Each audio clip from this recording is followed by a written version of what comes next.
بيبدأ فيلمنا في أمريكا بشخص بيكلمنا عن سوبرمان اللي بيكون من عيلة فضائية، لكن أهله بعتوه للأرض علشان يحموه، وده لأن الكوكب بتاعهم على وشك الهلاك، وهناك زوج وزوجة تبنوه وربوه على إنه ابنهم. وبنعرف إن من 3 أيام سوبرمان قدر يمنع غزو مدينة بورافيا على مدينة جارهانبور، وده سبب مشاكل عالمية. في الوقت الحالي بقى بنعرف إن من حوالي 3 ساعات في كائن خارق اسمه مطرقة هاجم مدينة متروبوليس في أمريكا، وللأسف سوبرمان والأول مرة في حياته ما قدرش يتغلب عليه وخسر المعركة. وبنشوف سوبرمان وهو بيقع من ارتفاع عالي جدا في منطقة كلها جليد وما بيكونش قادر يتحرك، علشان كده بيصفر للكلب بتاعه اللي بيخرج من تحت الجليد، وهنا سوبرمان بيطلب منه يسحبه للقصر بتاعه. في الوقت ده بقى بيخرج قصر عملاق من تحت الجليد، وبيكون هو ده القصر والمقر بتاع سوبرمان.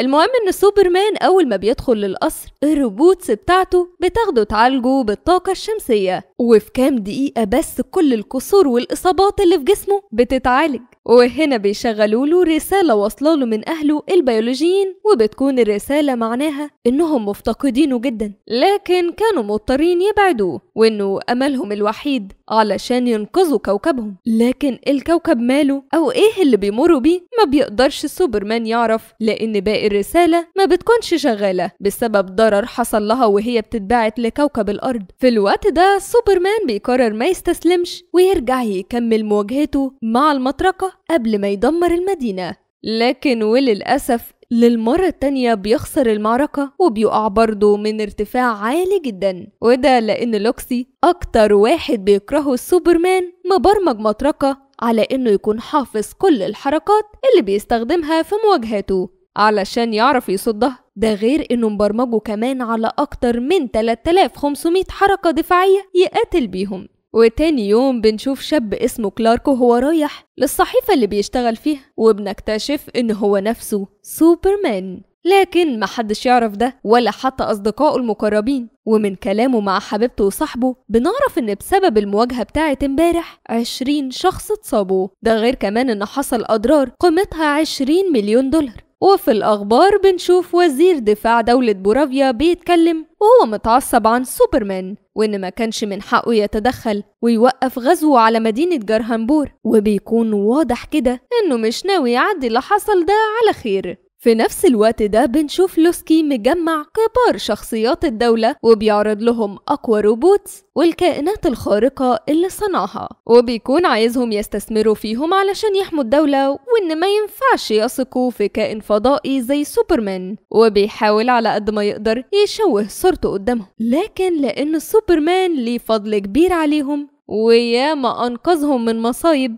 كانت نهايتهم محتومة فيها، فهم مش بيقتنعوا بكلامه ده وبيرفضوا. أما عند لويس حبيبة كلارك واللي بتكون هي الوحيدة اللي عارفة إنه سوبرمان، لما بترجع البيت بتلاقيه واقف يجهز لها العشاء بنفسه علشان يحتفل معاها بمناسبة إن عدى 3 شهور على اليوم اللي ارتبطوا فيه. وبالمناسبة دي وبما إنها عارفة إن سوبرمان بيقرر إن هديتها هو إنه يوافق تعمل مقابلة صوت معاه، وبيعملوها في نفس الوقت، وبيكون أغلب كلامهم عن المواجهة اللي كانت بينه وبين مطرقة، ولو كان منعه لغزو بورافيل على جارهانبور ممكن يدخلوا في مشاكل مع الدولة. وفي نهاية المقابلة بتنتهي بخناقة بينهم بعد ما بيشدوا مع بعض في الكلام، وده لأن لويس بتكون شايفة إنه ما كانش ينفع يتدخل في المشاكل بين الاتنين لأنه بيمثل دولتهم، وده هيدخل الدولة في مشاكل كتير، بينما هو بيكون شايف إنه مش بيمثل حد وإنه بيمثل نفسه بس، وما كانش ينفع إنه يشوف الدولة بتتعرض لهجوم من غير وجه حق والأبرياء فيها بيتقتلوا وما يتدخلش حتى لو دي مش دولته. تاني يوم بقى بنشوف لوكسي وهو بيقتحم قصر سوبرمان، وبتخلص منجي مساعدته واللي بتملك قوات خارقة هي كمان على كل الروبوتس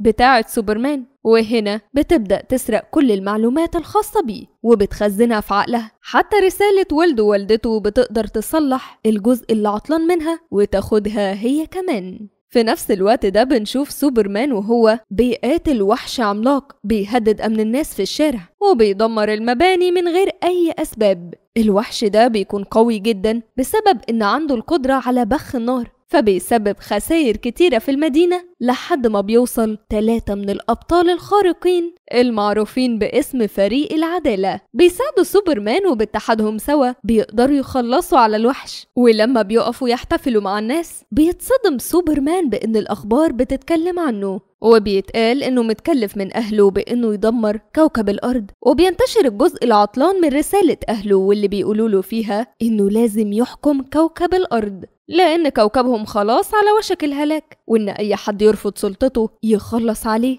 ويتجوز أكتر من واحدة علشان ينشر جيناتهم ويفضل نسلهم مستمر وقوتهم تتوارث للأجيال اللي بعد كده. وبسبب الكلام ده طبعا سكان المدينة بعد ما كانوا هيشكروه بيهاجموه، وكل ده بقى كان من تخطيط لوكسي اللي عايز يكرههم فيه. المهم ان سوبرمان شخصيا بيتصدم من محتوى الرسائل، ولما فريق العدالة بيسألوا عنها بيقول لهم انه شاكك انها مفبركة لان المفروض الجزء ده اتضرر وهي بتتبعت لكوكب الارض، لكن حتى لو حقيقة فهو مش شخص شرير علشان يسمع كلام اهله ده. وهنا لما بيعرف ان لوكسي اللي نشرها بتجيله لحظة إدراك بإنه أكيد اقتحم القصر بتاعه، فبيطلع على هناك بسرعة في الوقت اللي بتكون الدولة فيه مقلوبة والأغلبية بيطالبوا بإنه يتقبض عليه. وبيطلع وزير دفاع دولة بورافيا وبيقول إن كان هدفه من غزو دولة جرهامبور هو إنه يخلص شعبها من نظام الحكومة الاستبدادي ومش هيسبب أي أضرار للشعب، والسوبرمان منعهم علشان هو أصلا هدفه إن جرهامبور تتدمر. وبنكتشف بعدها إنه متعاون أصلا مع لوكسي وإن هدفهم يكرهوا الشعب في السوبرمان علشان الحكومة تتخلص منه ويكون عندهم الفرصة لغزو جرهامبور وغيرها من الدول. ولما سوبرمان بيرجع القصر بتاعه بيشوف اللي حصل ما بيلاقيش الكلب موجود، وبيروح يعتذر لحبيبته على خناقتهم الأخيرة وبيعرفها إن الحكومة أصدرت ضده قرار بالوقف وكلفت لوكسي بإنه يتعامل هو معاه ويقبض عليه، علشان كده هيسلم نفسه على أمل يحتجزوه في نفس المكان اللي احتجزوا الكلب فيه لأن الكلب غالي عليه جدا ولازم ينقذه. وفعلا بيعمل كده وبيكون المكان اللي لوكسي هيحتجزوا فيه موجود في كوكب تاني موازي ملقب باسم الكوكب المصغر. بيروحوا له بقى عن طريق بوابات خارقة في المقر بتاع لوكسي، والحكومة ما تعرفش أي حاجة عن الكوكب ده. في الكوكب ده بيسجن لوكسي سوبرمان مع كائن تاني اسمه ريجز، كان واحد من فريق العدالة وعنده القدرة يتحول لأي عنصر من العناصر الكيميائية. ولوكسي بيأمر ريجز ده بإنه يحول إيده لعنصر الكربونايت لأن العنصر ده بيضعف قوة سوبرمان، وبيضطر ريجز إنه يسمع كلامه وده لأنه حابس ابنه وبيهددوا بيه. تاني يوم عند حبيبة سوبرمان في شغلها بتعرف من جيمي صديقهم إن دولة بورافيا بدأت تستعد لغزو دولة جرهامبور بعد ما سوبرمان اتقبض عليه بكام دقيقة بس. وبيكون جيمي شاكك إن لوكسي متعاون معاهم لأن لو جالهم فرصة لغزو جرهامبور هيشتروا أسلحة منه بمليارات فثروته طبعا هتزيد، لكنها ما بتقتنعش بالكلام ده وبتكون حاسة إن في هدف تاني من تعاون لوكسي معاهم، وده لأن لو لوكسي أصلا غني فالفلوس عمرها ما هتكون الدافع ليه. بالليل بقى جيمي صديق سوبرمان بيروح يقابل إيف حبيبة لوكسي، وبنعرف إنها بتحب جيمي لكن خايفة تنفصل عن لوكسي فيحبسها زي ما عمل مع البنات اللي ارتبط بيهم قبل كده. هي بقى من وقت للتاني بتساعد جيمي وبتسرب له معلومات عن لوكسي زي ما سربت له مثلا انه حابس سوبرمان في كوكب موازي. وتاني يوم سارة حبيبة سوبرمان بتروح لفريق العدالة بما انهم المفروض اصدقاء لسوبرمان وبتعرفهم بهويتها وبتطلب منهم يساعدوه في انه يهرب والا لوكسي هيخلص عليه، فبيعترضوا لان ده هيحطهم هم كمان في خطر. فبسبب ده بتتعصب وبتكون هتمشي، فبيخرج مستر تريفيك وبيقول لها انه هيساعدها وبياخدها في المركبة بتاعته وبيطلع على القاعدة بتاعت لوكسي. وفي نفس الوقت ده لوكسي بياخد واحد من عامة الشعب اللي كان ساعد سوبرمان لما مطرقة هاجمه في المرة التانية وبيخلص عليه قدامه علشان يخليه يعاني نفسيا. أما سارة ومستر تريفيك لما جنود لوكسي بيبدأوا يهاجموهم بيحاصرها مستر تريفيك بغلاف ضد الرصاص علشان يحميها وبيقاتل الجنود دول لحد ما بيخلص عليهم. بعد كده بيقف يراقب الكوكب المصغر عن طريق عدسات معاه علشان يتأكد هو سوبرمان فعلا هناك ولا لأ قبل ما يجازف ويدخل. بينما سوبرمان في الوقت ده بيتعاون هو وريجز سوا، وبيقرر ريجز يوقف إخراج عنصر الكربونايت، وفي المقابل سوبرمان يستعيد قوته ويساعده ينقذ ابنه. وفعلا سوبرمان بيعمل كده. أول ما بيكسر بوابة المكان بقى اللي محتجز فيه، بتكون أول حاجة يعملها هو إنه ينقذ الطفل والكلب بتاعه. وفي الوقت ده مجموعة من الكائنات الخارقة التابعة لوكسي بيهاجموهم، وبسبب ده سوبرمان والطفل بيكونوا هيقعوا جوه ثقب اسود. ريجز بينقذهم على اخر لحظة بعد ما بيخلص على الكائنات باستخدام عناصر كيميائية بتسبب اشعال النار، وبيقدر هو وابنه سوبرمان والكلب يخرجوا قبل ما بوابة الكوكب تقفل. بيتبسط سوبرمان لما بيشوف ان سارة جت علشان تنقذه، ولما بيلاقيها خايفة عليه بيطمنها انه كويس، وبيقرر يرجع للكوكب مرة تانية علشان يحرر المساجين اللي هناك. لكن قبل ما يعمل كده بيفقد وعيه وجسمه بيكون مرهق بسبب الكربونايت، فبيقول مستر ترافيك لسارة تاخده في المركبة بتاعته لبيت أهله بالتبني علشان يرتاح وهيتحسن. أما هو هيفضل في القاعدة علشان لو لوكسي جه وحاول يدمر الكوكب، عشان ما يكونش فيه أي أدلة على إنه اخترق القوانين وصنع كوكب بدون إذن فيوقفه عند حده. وعند لوكسي بقى لما بيعرف اللي حصل بيتعصب وبيطلع كل غضبه على إيف وبيخبطها بقلم في إيده، فإيف بتتعصب من الإهانة اللي معيشها فيها وبتقرر تنتقم منه، فبتتصل بجيم وبتقوله إنها هتبعت له حاجات تودي لوكسي في داهية، وبتبعت له شوية صور لكن كلهم بيكونوا صور ليها فما بيفهمش حاجة. وفي نفس اللحظة دي لوكسي بيكتشف خيانتها ليه، فبيدخل يسحبها من رجليها وهو بيقول لها إنه مش هيرحمها. وعلشان بقى يستدرك سوبرمان ويخليه يظهر عشان ينتقم، بيخلي دولة بورافيا تنفذ الغزو على جرهامبور، لأنه عارف إن سوبرمان مش هيقدر يقعد من غير ما يساعدهم. وبالفعل أول ما سوبرمان بيفوق وبيعرف اللي بيحصل وبيشوف في الأخبار سكان الدولة بيستنجدوا بيه، بيقرر يروح لهم لكنه بيكون متردد، وده لأنه في نفس الوقت ده لوكسي بيفتح شق في أرض دولة أمريكا، وبيبدأ الشق ده يوسع واحدة ورا التانية ويسبب دمار كبير. وعند جيمي ولويس بقى من الصور اللي إيف بعتاها بيعرفوا من خلال خريطة وراها في الصور إن لوكسي بيساعد دولة بورافيا، وده لأن رئيس دولة بورافيا متفق معاه لو ساعده يفوز بالغزو هيديله نص دولة بورافيا ويخليها تحت قيادته. وطبعا بيعرفوا مديرهم بده وبيقرروا يكشفوا حقيقته. في نفس الوقت ده بقى المباني في دولة أمريكا بتبدأ تنهار وبيحصل خسائر كتيرة جدا، ولما سوبرمان بيتدخل وبيحاول يقلل الخسائر دي، منجي وكائن تاني اسمه ألفا بيهاجموه. بتحصل بينهم معركة شرسة لأنهم التلاتة في نفس قوة بعض تقريبا، وبعد محاولات كتير سوبرمان بيقدر يتغلب على منجي، وبكده يتبقى له ألفا اللي بيكتشف إنه هو نفسه بس مستنسخ، فبيكملوا مواجهتهم سوا. وبيكون مهمة ألفا يخلص عليه علشان ما يروحش يساعد سكان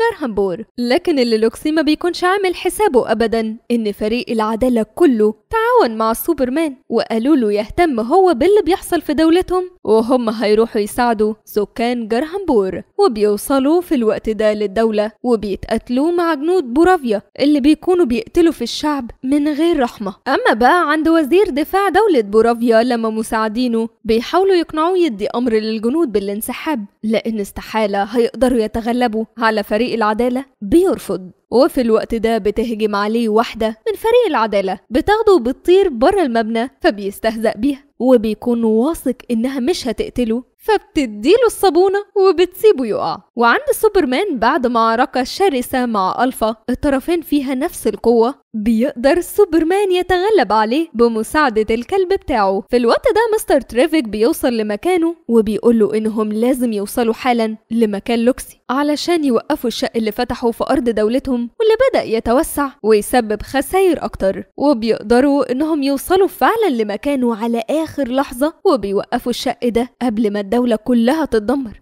ولما سوبرمان بيعرف إن لوكسي ده عايز يدمره علشان شايف إنه خطر على البشرية، وخصوصا إن رسالة أهله كانت حقيقة مش مزيفة. بيقولوا إنها حتى لو حقيقة فهو استحالة كان هيعمل اللي قالوا عليه، لأنه اتربى كإنسان عنده مشاعر وأولويته إنه يحمي الناس. وفي نفس اللحظة دي بيتذاع في الأخبار حقيقة تعاون لوكسي مع بورافيا، وإنه كان بيدعمهم بالأسلحة علشان يغزوا دولة جرهامبور. وفي النهاية بيتقبض عليه، وبترجع ثقة الشعب في سوبرمان من أول وجديد، وبيعتذروا له على إنهم شكوا فيه. وأول حاجة هو بيعملها هو إنه بيروح يحتفل مع حبيبته، وبيتجاهل خالص رسالة أهله البيولوجيين، وبيقرر إن من اليوم ده مش هيعترف بأهل ليه غير أهله البشريين اللي تبنوه ربوه بكل حب. وبكده تكون نهاية ملخص النهاردة. لو عجبك الملخص ما تنساش تسيب لنا رأيك في الكومنتس، وتقترح علينا نلخص فيلم إيه المرة الجاية.